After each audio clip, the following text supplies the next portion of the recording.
Shalom, give more praise to Yahawashi, Rawchaa, Qadash, Shalom to the whole select out there. I'm going to title this America is in decay, or America in decay, in Isaiah chapter 14. So what I'm going to do is, I'm going to read this right here. So this is what I put up, America is in decay. Well, that is America in decay. I formed it as a question because I was going through Isaiah chapter 14. Like start from the 9th verse, around about the 11th verse, it says, the worm is spread under the, and that's talking about the infrastructure of America's, breaking down the bridges, the roads. There's certain roads that you've been driving, certain bridges, roads, areas. I'm talking about in the tri-state area where you had, you didn't have any potholes and stuff like that, especially highways, freeways, and so forth. But now, everywhere you drive, you're hitting potholes, you're hitting, there's construction all over the place, and the roads are all messed up. And it wasn't like that 10 years ago, 20 years ago. So these are politicians that become mayors and governors and, different offices, presidents. They give you a bunch of promises, but they never, come through with their promises because they know that this place is in decline, and these administrations are corrupt. They find a way to funnel money to themselves and their friends under secret accounts. They have slush funds. So really, this is about how much you can get out of America and F the public. So, when you call yourself voting for somebody, it's all, especially Jake y'all rally for Biden to get back in there. What in the fuck did Biden do for you? Not a goddamn thing. Matter of fact, we were doing better when Trump was in there. He didn't do too much anyway. So this place is in decline. Y'all out there don't see it. You don't see this decline because before this is this place is going to be utterly destroyed, completely, wholly, by the missiles and the lasers. But the main thing that's going to do the damage are the missiles. The lasers are going to do a part coming from the ships, the chariots. But the main thing that's going to do the damage are the missiles, and that's the Most High's army. That's his, the scriptures say he's a Lord of Sabaoth. When you look that word up in the New Testament, it gives you a Greek word, but it goes back to a Hebrew word meaning troops. Matter of fact, I'm gonna do it. Let me go into that. Let me just go into that. I'm going to the root words, and it's important to go into root words to get a better understanding or a deeper understanding of the scriptures. So that's James 5. And to prove that the apostles were prophets, James 5 is a prophecy about the end of the world. And the rich are you super rich Edomites that's going to lose all your riches. Okay, so let me come over here and bring it down to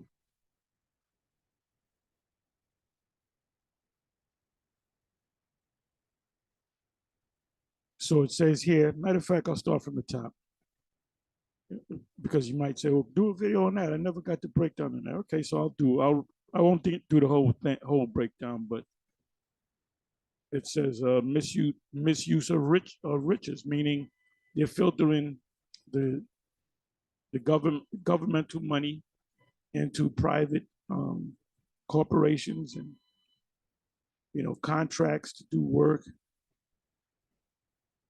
and the politician that pushes this corporation do that or over another corporation is because they're getting pocket money, they're getting kicked back. You got well over $100 billion that was sent to the Ukraine. Seemed like as soon as they get the money, the following week, 2 weeks, I need more money. What's going on behind the scenes? Again, that money's getting filtered back. They'll get a couple billion maybe here and there, but the majority of the money is getting filtered back to these politicians, different cronies in the different funds. Hey, that's why when a politician runs for office, they're humble in the beginning. They live a middle class life, and then all of a sudden they become multi-millionaires, multi-billionaires, all of them. Obama, when he left, he's a multi-billionaire. I believe, I don't know the exact amount of money, but I know that Bill Clinton and Hillary Clinton, they used to do a lot of speeches. But see, what you don't understand is they'll do speeches for $100,000, $150,000. They'll speak for about an hour, a keynote speaker. And you got these super rich that are, which $150,000 is nothing. But they'll get $150,000 for doing a lecture, which that goes into that filtering because they're really getting the money because they're doing things behind the scene, their influence. So that's what's going on in America. Anybody that's in the politics, that the political, anybody that's a presidential candidate, I'm talking about this cycle, or any of them. If the guy, he doesn't become a nominee, guess what? He becomes richer. He becomes a millionaire, multi-millionaire. And then they'll get a position down the line. So this is all, so, you stupid ass Americans, they done pull the fast one over on you again. But anyway, people are beginning to wake up. And why are they beginning to wake up? They're waking up because of high prices. Biden made all these promises. I'm not going to tax you. Everything's going to be, you're going to have a better, look, Trump, the last year that Trump was in office, I remember gas was $2 a gallon. Some stations were $1.98 a gallon. Some stations were $2.03 a gallon. Then during the Biden administration, things just started I remember how it was shooting up. It went from $2 to $2.15 to $2.20 to $2.36. And I'm like, look, this is getting crazy. And it was like 2 weeks later, it would go up another 5 cents or 10 cents. Then it started shooting up near $3. They said, this is getting crazy. It went up to $3. People started kind of losing it. Then it went past $3 to $3.15, $3.20, $3.30, $3.40. Then it went up to $4 and people lost it. And then it went down a little and then it went up past $5 a gallon. We're talking about a year and a half later into the Biden administration. It went from $2 the last year of Trump to over, not $5, to over $5 a gallon. So that's a, if you want to play the numbers game, the gas went up 150%. And at the same time, everything else was going up, especially food. Food was going up, high, sky high. And they were telling you, well, food went up, eggs went up 5%, and this meat went up 6%. No, that's bullshit. What math are you talking about? Chinese fucking math? Because we shop. We're not politicians. We don't have people go out and shop for us. We have to actually go out and shop. So we see the prices.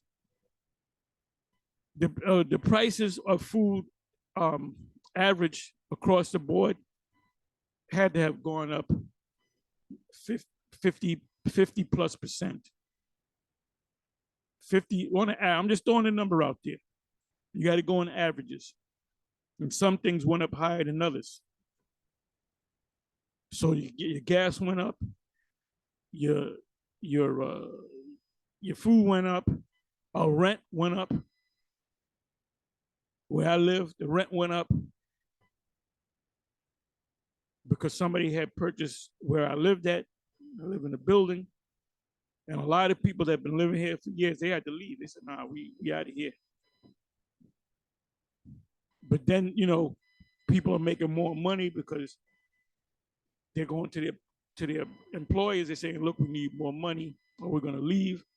So the bosses have no choice but to give them a raise, which makes sense. It's if everything goes up and your pay don't go up, that's a pay cut. It's not so much that they're giving you the same pay, they're giving you a pay cut because the American people don't understand how the money system works. So they're finding out now. You know what I may do? I'm gonna read this in the King James, then I'll probably go to the NLT just to see what that says, all right?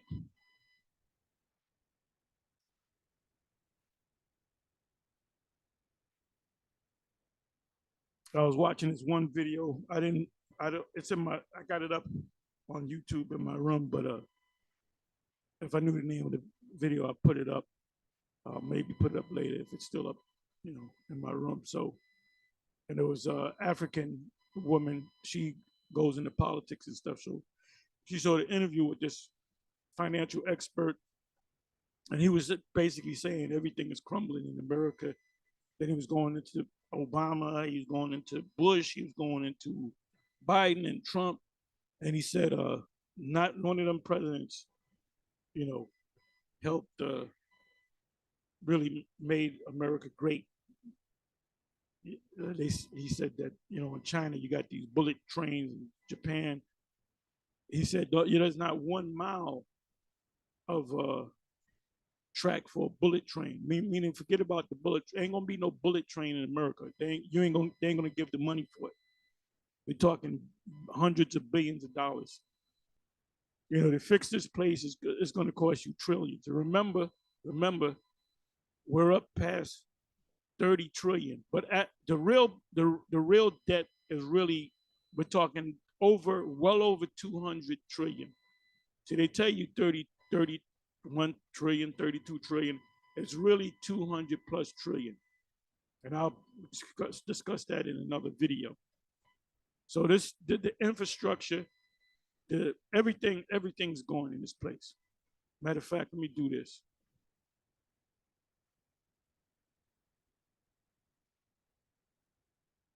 It says American decline is the idea that the United States is that the United States of America is diminishing in power geopolitically.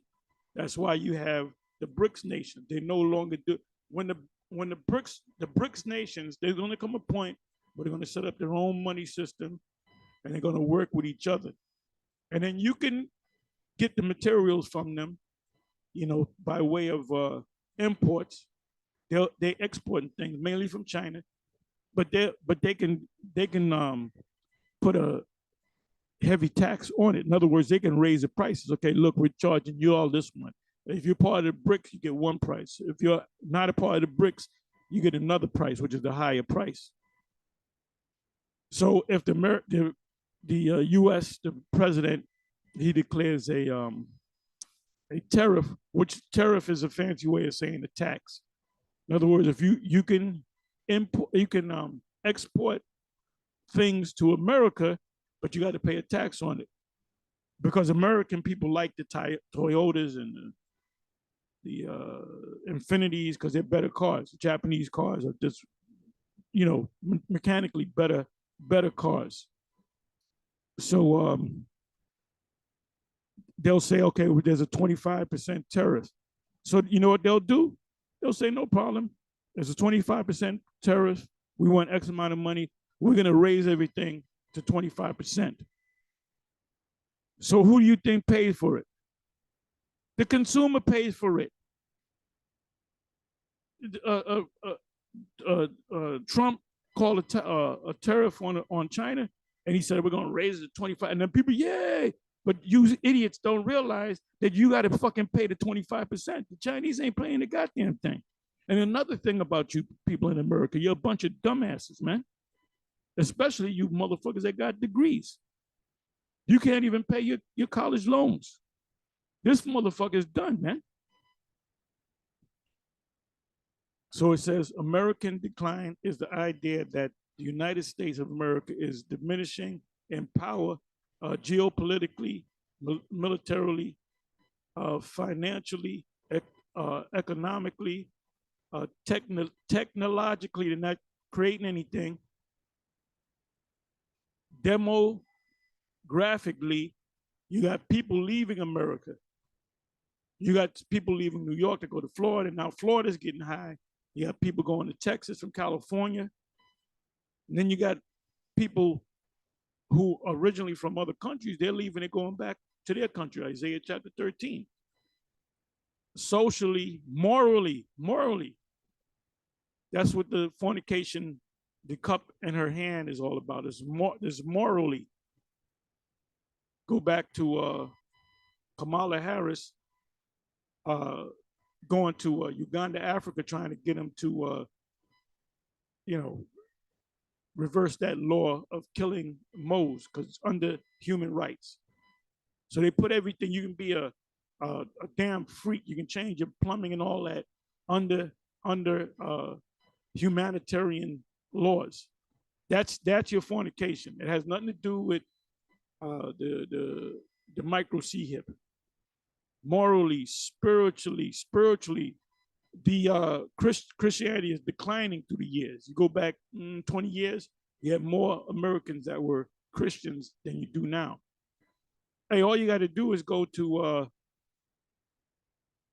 YouTube and put in "leaving Christianity." So you got vocab coming against us. You need to get the people that are leaving Christianity. You need to go to them, and not one Israelite. Vocab Malone been messing with us. Abu before that.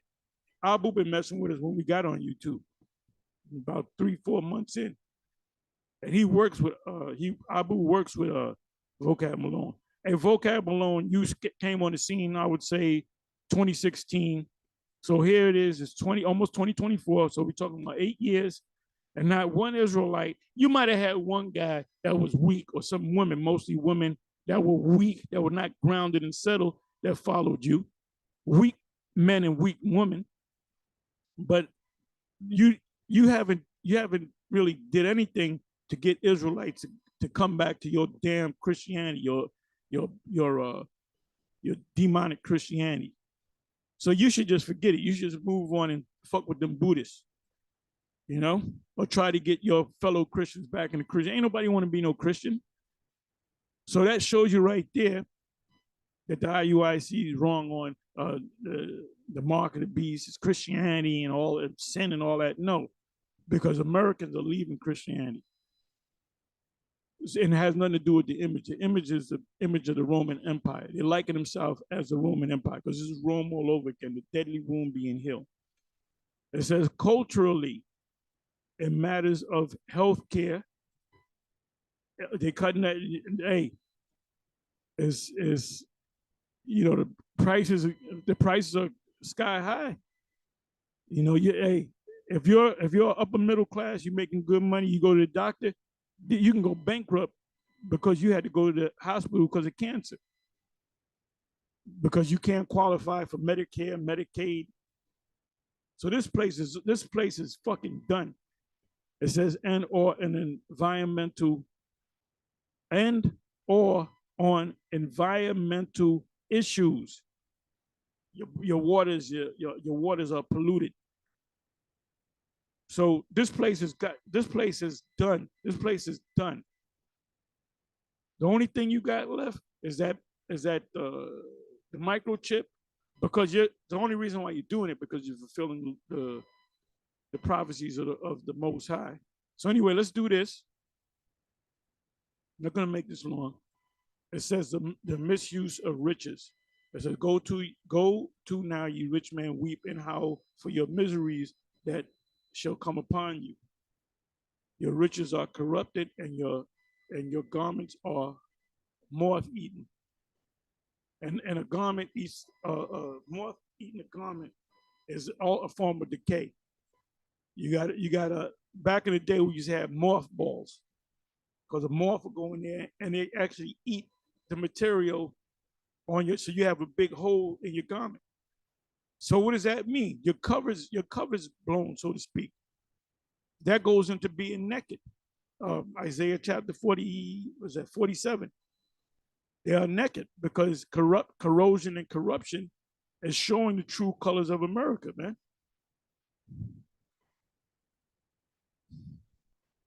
It's a facade. That's all it is.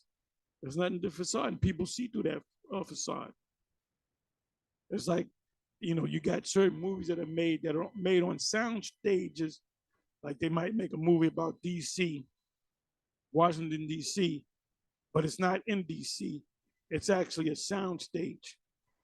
Most of all of your sitcoms, they're done in the sound stage, but they make it look like an actual house. Like if they walk up the stairs, like the Bill Cosby show, they walk up the stairs, that's a different house that's inside the house. So they'll walk up, they'll open the door, then they'll switch to another scene in the studio, and they're in a damn sound stage, a damn studio. That upstairs, if they go upstairs, that upstairs leads to nothing. They cut, then they come back down the stairs. There's no room up there. Well, what about the room? Rudy's room upstairs? Well, there ain't no upstairs. That's just a different part of the sound stage, which is on the same floor. But y'all believe that they're living in an actual house. What's this guy? Tyler Perry in Atlanta, he made a whole big lot of nothing but sound stages. If you go to YouTube, you put in, you know, sound stage of this guy, Tyler Perry. He made a replica of the White House in case he had to make a movie about the White House and look just like the White House, man. Then they have replicas of like certain areas in New York City. So this place is nothing but a facade, man. So you people getting ready to vote are a bunch of suckers, man. Your life is not going to change. Has your life changed? If you go back 20, 30 years, 40 years, you've been living in a certain lifestyle. You had Democrats, Republicans, Democrats, Republicans, Democrat, Republican. Has your life, you vote Democrat, right?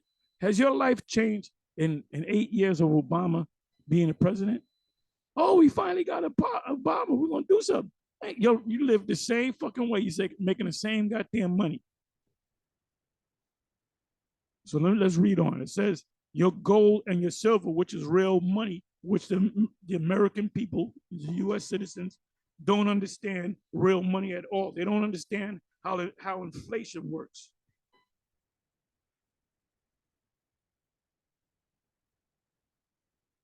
You know, Biden said, I'm gonna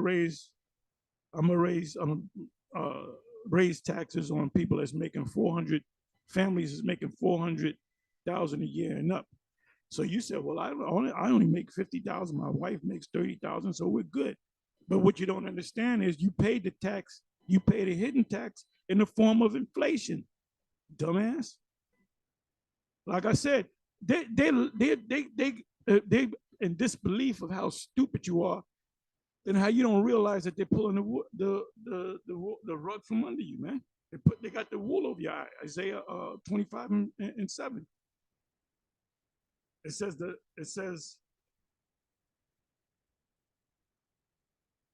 let me read the third verse again. Your gold and your silver is cankered, which is real money, and the rust of them shall be a witness against you, and shall eat your flesh as it were fire. Who's going to eat your flesh as it was fire? The NATO nations, Russia, and the people that are backing Russia. You know, this war is going to start over the small hats. The least of them shall draw them out. That's the small hats over a situation with Iran and that area of land in the Great Levant, and Russia's going to be involved. The U.S. is going to do something, and Russia's going to be there, just like Ukraine. Who keeps the war going in Ukraine against Russia? The U.S. and NATO, and really it's the U.S. So the same thing's going to happen when they go. Something's going to happen where they're going to send troops down to Iran, and Russia's going to be there backing them up with money, weapons, and even troops. And it's going to escalate. It's going to escalate to a nuclear war. So this can happen next year sometime, next year and a half. We hope that it happens sometime in 2024. We want to be out of this bitch. It says, ye have heaped treasure together for the last days. What does it mean to heap something? To stack something on top of something. That's called old money. You got these old, the Oppenheimers, the Rothschilds. They're multi-trillionaires, not billionaires. And if you notice, the super rich, the old money, they don't want you to know who they are. See, it's the new rich. They want to flaunt their riches. And they're really just billionaires, 100 billion, 150 billion. They don't, like I said, you have another class, a super elite class, which are trillionaires. And the Rothschilds can clean up this country overnight, or start the process. They can clean this country. They can clean this country up and make it back to the old way. And Trump is not going to do that. He said, "Let's make America great again." He doesn't have the money to make America great again. And we were on the this was last night. We were on the West Side Highway down around 57th Street, which is the opening of the West Side Highway. And when you're going up the highway, before you pass 72nd Street, there's an exit there for 72nd Street, which is Riverside Drive Park, Riverside Drive. And on the right hand side, you have all these buildings. I remember, I don't know, 10, 15 years ago, all those buildings said Trump on it. Trump, Trump, Trump, Trump, Trump. Go there now. You ain't gonna see one sign that says Trump. What do you think? Trump said, "I don't want my name up there." No, he doesn't own those buildings, man. And Trump gets money for his name. They'll have a guy that owns a building, and then they'll say, "We're gonna call it Trump, Trump, whatever, Trump building, Trump this, Trump Tower 2, and we're gonna pay you for your name." But no, I own all. You don't own shit. He's a welfare case. That guy's probably worth, if 100 million. So how the fuck you gonna make America great with 100 million? You're just a puppet, just like Biden is a puppet, just like Zelensky is a puppet. They're all puppets, man. It said, your gold and your silver is cankered, and the rest of them shall be a witness against you, and shall eat your flesh. That's the nuclear fire, and that includes the NATO nations. Ye have heaped treasures together for the last days. We're in the last days.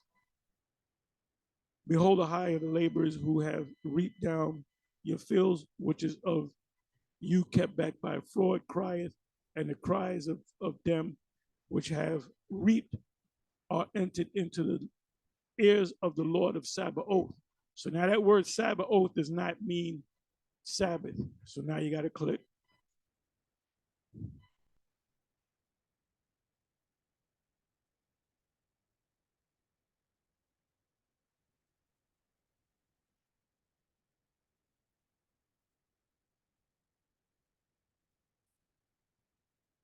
So the word, I'm going to let you listen to the word. Strong's G 4519. Sabaoth. Sabaoth. Which is a Greek way of saying Tazaba'ah. That's the root.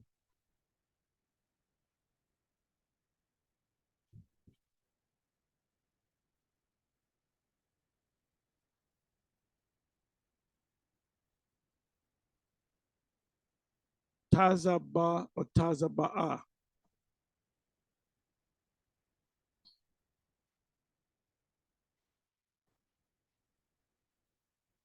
That which goes forth, army, war, warfare, host, army, host, or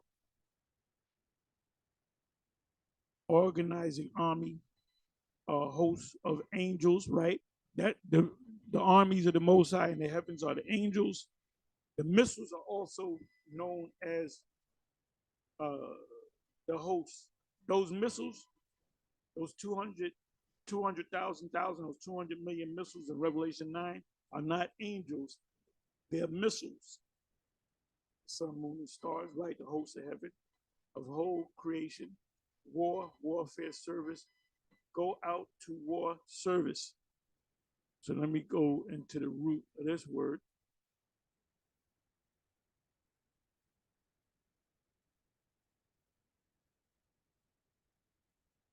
Tazaba'a.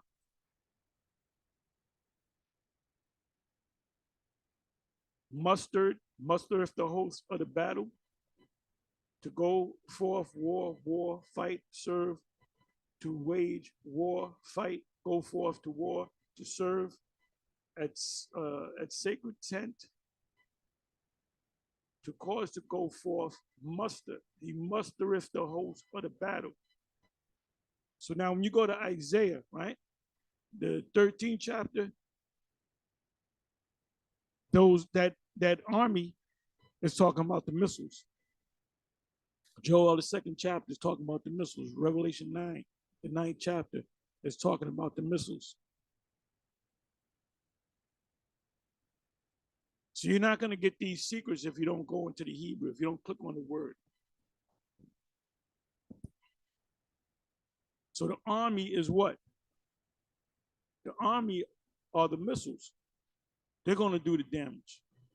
What's going to utterly destroy Babylon inside of an hour or in an hour? The missiles. They haven't even tested a hypersonic missile. You can't test it. ICBM, American ICBM. You can't test it. You cannot test it. So we don't know what damage is going to. We do know utter destruction. Time of Jacob's trouble. It says, ye have lived in pleasure on the earth. When you had us in captivity, you were really living in pleasure. Now you got the super rich and you got really the middle class is going poor. You know how many people that are homeless that had good jobs, that were middle class, upper middle class, that had good jobs. Their wife had a good job. They had a good job. They had degrees. A lot of these homeless people have degrees. A degree don't mean a damn thing, man. So you have the super rich, you have the rich, then you pretty much have the poor, and you have a very small percentage of the middle class. It says, and been wanton, ye have nourished your hearts as in a day of slaughter. Ye have condemned and killed the just, the Israelites. You made us work on the plantations.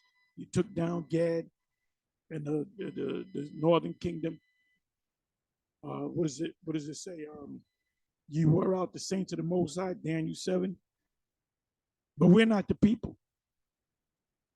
As a video I was watching on Pocahontas, and the brother says that the Pocahontas line go back to the Israelites.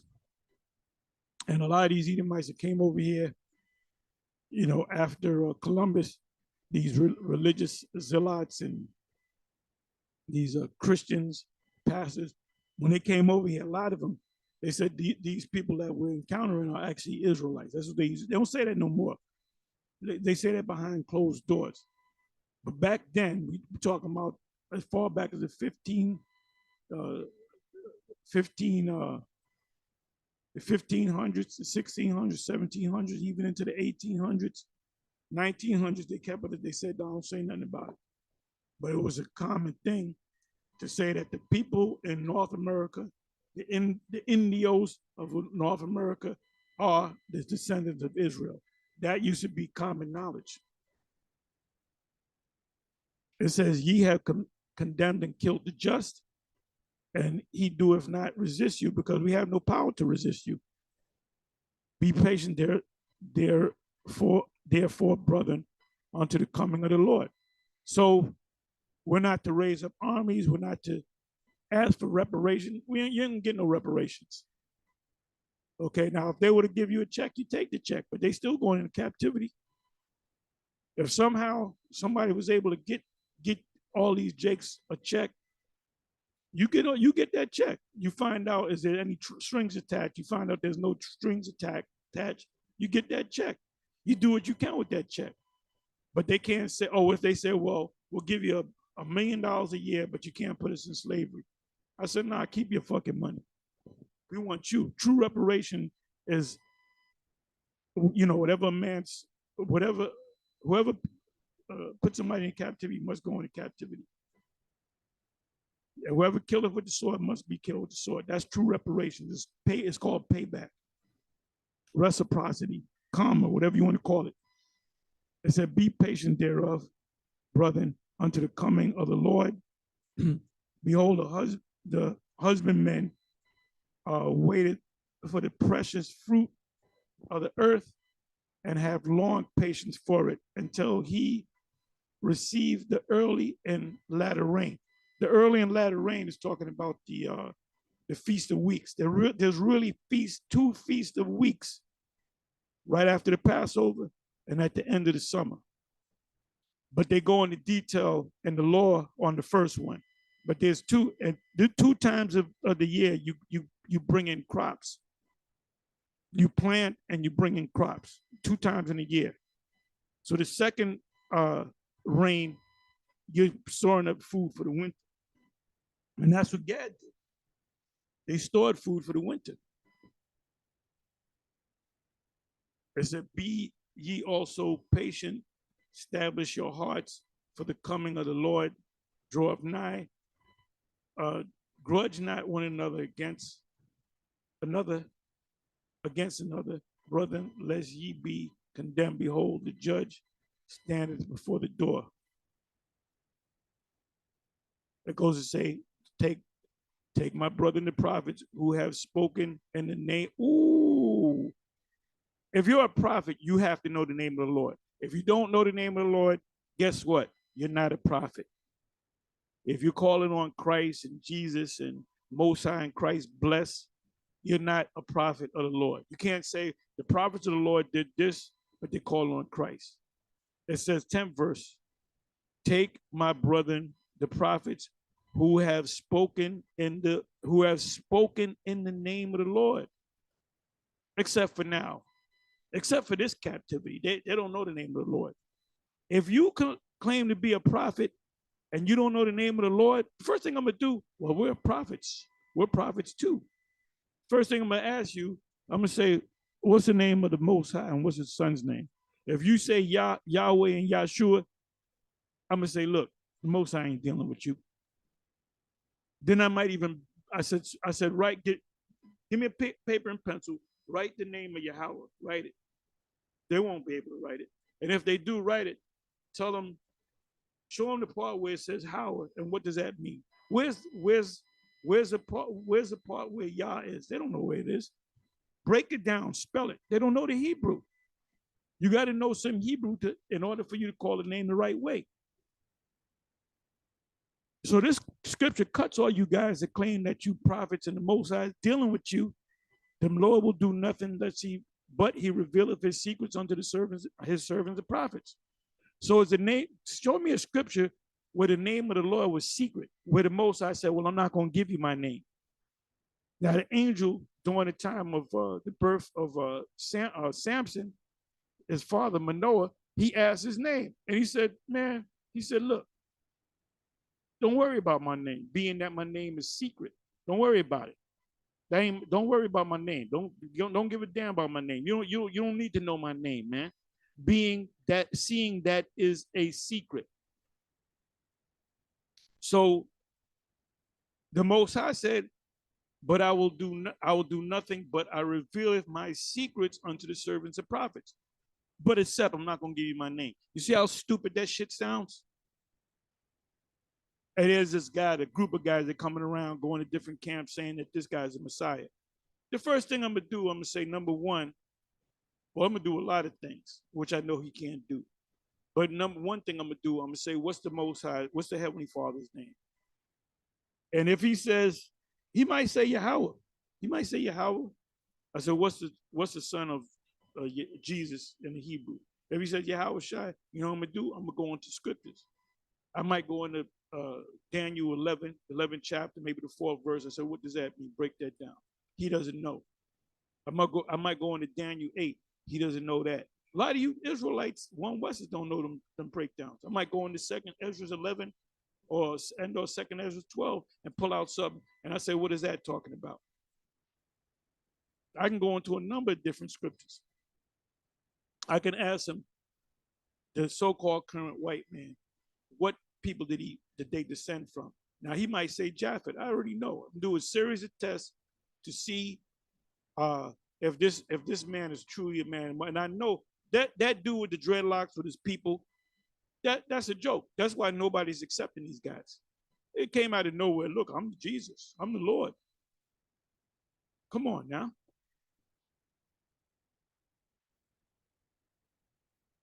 So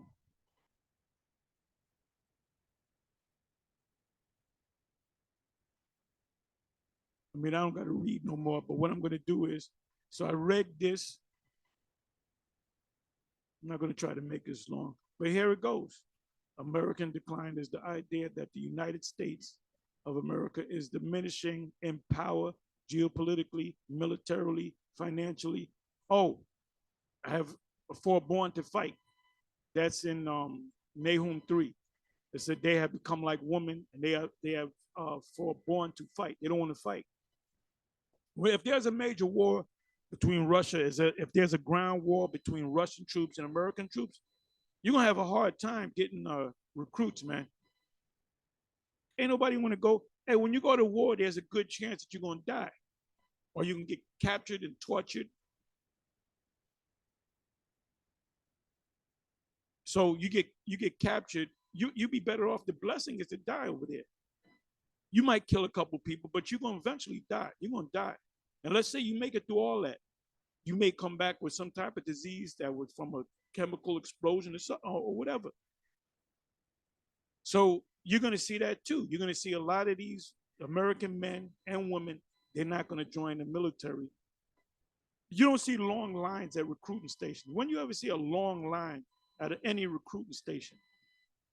We used to have a camp on Fordham Road, right on Grand Concourse, and there's a recruiting station right there. We used to go out on Saturdays. Guess what? The recruiting station was closed on a Saturday. If you went during the week, there's no line of people wanting to join. All right? So how do you think they're going to get people to join? They're going to call for a draft. And what people going to do? They're going to look to get out of here. They're going to try to move to Canada. They're going to move out, do what they got to do.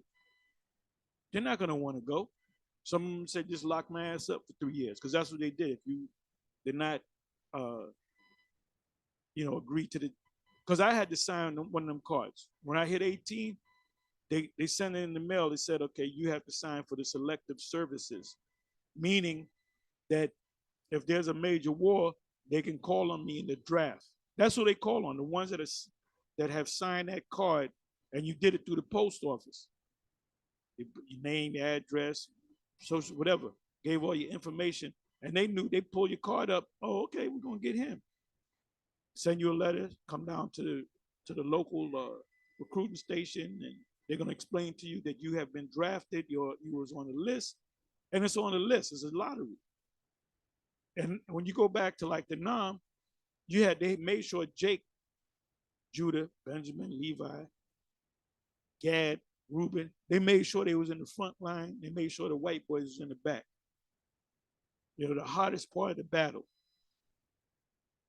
So a lot of you Jakes ain't gonna, when you said, nah, just lock my ass up for 3 years or whatever, or they're gonna try to do, or they might say, oh, well, I got a felony.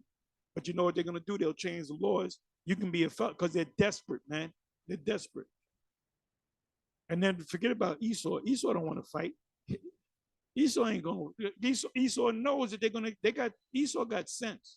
One thing that Esau got that a lot of you niggas don't got, they got fucking sense. They see what's going on. Especially these patriot Edomites. They ain't fighting no goddamn war because they know it's going to the bankers and the super rich. So this place is done. This place is done. The only thing left is for the chip to be instituted in this country and around the world, and then the missiles and us being delivered. So I'm praying that we out of here. We ain't gonna be out of here in no 2023. It'll be nice if we were, but it'll be, pray that we out of here in 2024. We might be here until 2025, but we ain't gonna be here in another 50 years. So now let me go to Isaiah 14. And the key point is around about the 9th verse. What I'm gonna do is I'm gonna start from the top. Okay, it says Israel's taunt. You know what I'm gonna do? I'm gonna read the first verse and I'm gonna go to the commentary. It's always good to go to the commentary just to see what they're thinking. And I always say this, I said they're either hit or miss. Sometimes they'll say, you'd be surprised. They'll say something that, wow, they agree with what we're saying, but other times they'll say, they won't say nothing, or they'll say something completely different. Like if you go to Daniel 7, we know that's talking about a prophecy that's getting ready to come to pass. In our time, they'll say, well, that's talking about Antiochus Epiphanes and Alexander. No, it's not talking about that, except for the earlier verses. So it says, for Yahawah will have mercy on Jacob and will yet choose Yasharallah and set them in their own land. And the strangers shall be joined with them, and they shall cleave to the house of Jacob. So this is a future tense. It said, for the Lord will have, will meaning ultimately in the future. Let's see what the commentators say.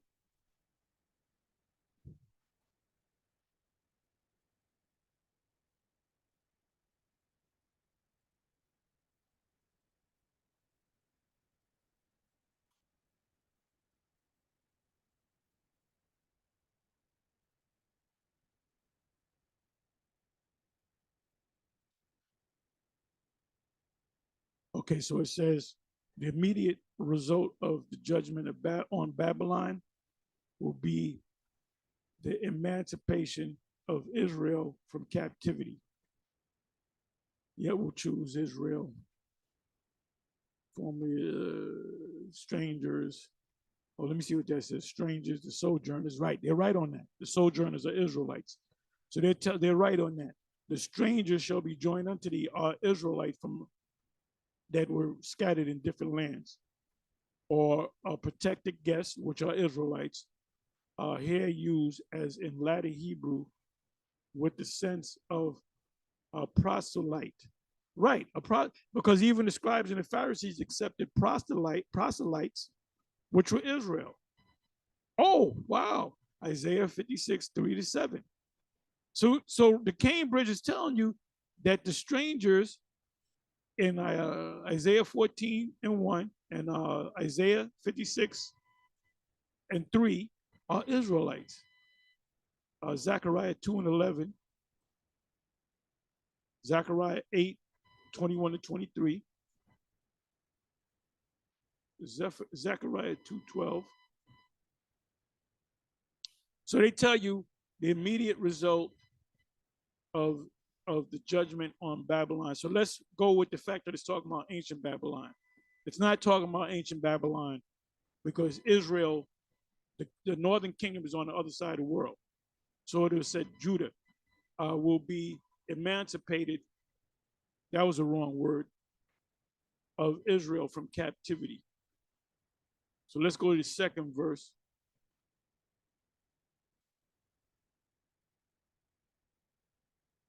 And the people shall take them and bring them to their place in the house of Israel, which is Jacob and Judah and Israel, shall possess them in the land of Yahawah for servants and handmaids, and they shall take them captives whose captives they were, and they shall rule over their oppressors.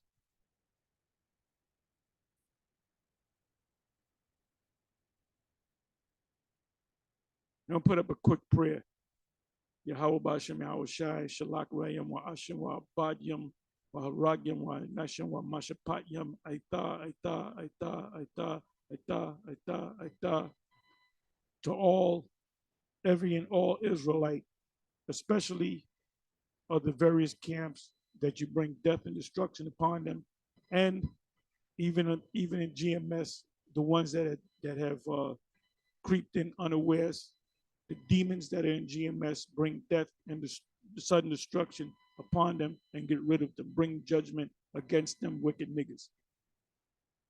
So if there's any, people crept in unawares in GMS and you ain't right, the Most High is going to destroy you. A lot of you are going to take that chip. It says, and the people shall possess them, serve themselves hires to them for the idea of, okay, they answered it right. Isaiah 6:60 and 10.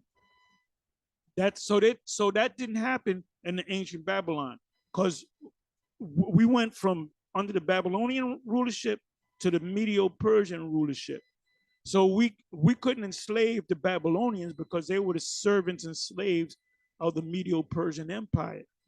So Isaiah chapter 14 has nothing to do at all with ancient Babylon. It's talking about another Babylon. We know what Babylon is talking about.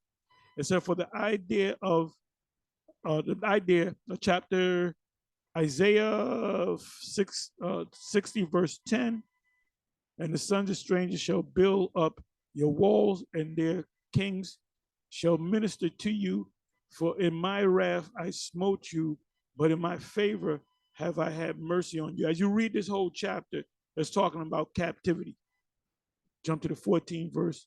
The sons also of them that afflicted thee, you shall come bending. Those people that afflicted us, they're gonna come bending to you, and all they that hate, that despise you, shall bow themselves down. They didn't do that, because we went from one captivity under the Babylonians directly under the exactly under the Medo-Persian Empire. So they're telling you the truth, but they're not telling you. They should be saying that this Babylon is not talking about the ancient Babylon. Isaiah 61 and 5, and strangers shall stand and feed your flocks.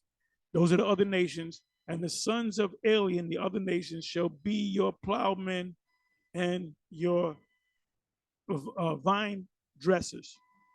In other words, in slavery, they put you on a plantation. What is a plantation? A place where you plant things. So the same thing in the ancient world. When they put you in slavery, they put you out there in the field. Now, when you look this word up, plowman, a plowman means one who plows the ground but does not reap the benefits of the ground. Meaning the other way, it means you're a slave. That's what it means. So now let's come back over here. So now we know that this is not talking about ancient Babylon. And I'm not going to read the whole thing, but now I'm going to jump right down to the 9th verse. Hell, the word hell means the grave. Let's see what it means.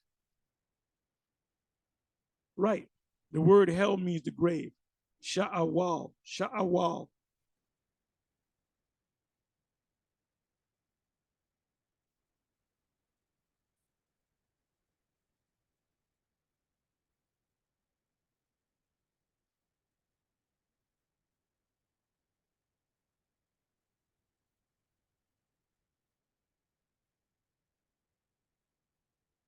She'al, grave, hell, pit, underworld. They put you 6 feet under, so that's the underworld. Well, it said the wicked sent there for punishment. No, the wicked and the righteous. Righteous, not abandoned to it. Extreme. See, this is crap. What it actually means is grave or pit or tomb.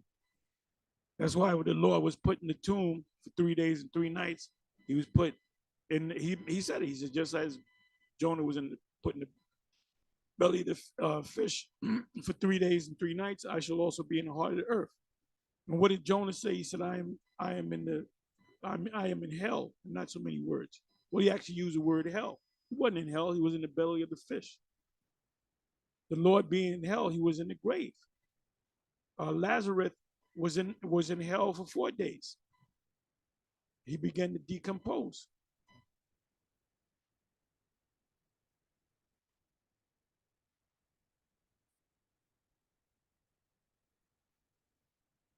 So let's come on back.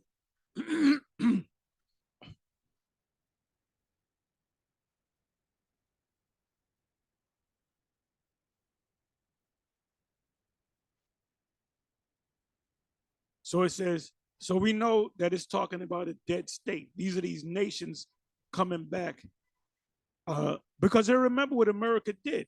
It tells you in Daniel 7, their look was more stout than their fellows. That's talking about the other European nations. So these other European nations really hate the American people, the Edomites, the government. It says, hell from beneath is moved for thee to meet thee at that coming. It stirreth up the dead for thee, even the chief ones of the earth. The other kings of the nations, leaders, it have raised up from their throne all the kings of the nations. Now I'm going to read this in the. This is the King James. I'm going to read this in the. I don't know why I did that. Let me do this.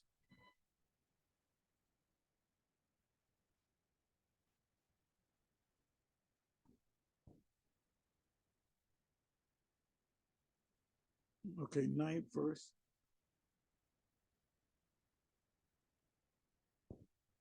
In the place of the dead, there is excitement over your arrival, the arrival of Esau coming down. They see you coming down, so they're excited about that. The spirits, the souls of world leaders and mighty kings long dead, that's reincarnation, stand up to see you or to see your downfall. With one voice, they all cry out, now you are as weak as we are.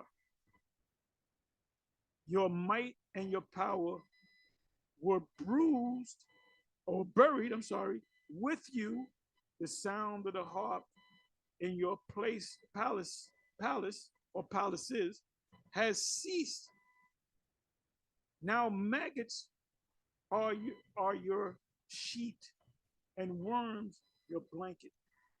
Now it's a little different in the King James. It's talking about corrosion. The bridges are falling, the highways are falling. Certain parts of America looks like a third world country, and it's turning into a third world country. Now it goes into "O Shining Star." Now, in the King James, it's Lucifer, which means "O Shining Star." That's all it means. Yahawashi is also known as Lucifer. Lucifer doesn't mean the devil; it just means a old day star. The first, when you get up in the morning, the first star you see, that's they used to call that star Lucifer, which is the north, the star to the north. They also call the morning star. So back in the day, they used to call it Lucifer. Just means bright shining star. That's all it means. Anyway, with that, I'm gonna say shalom.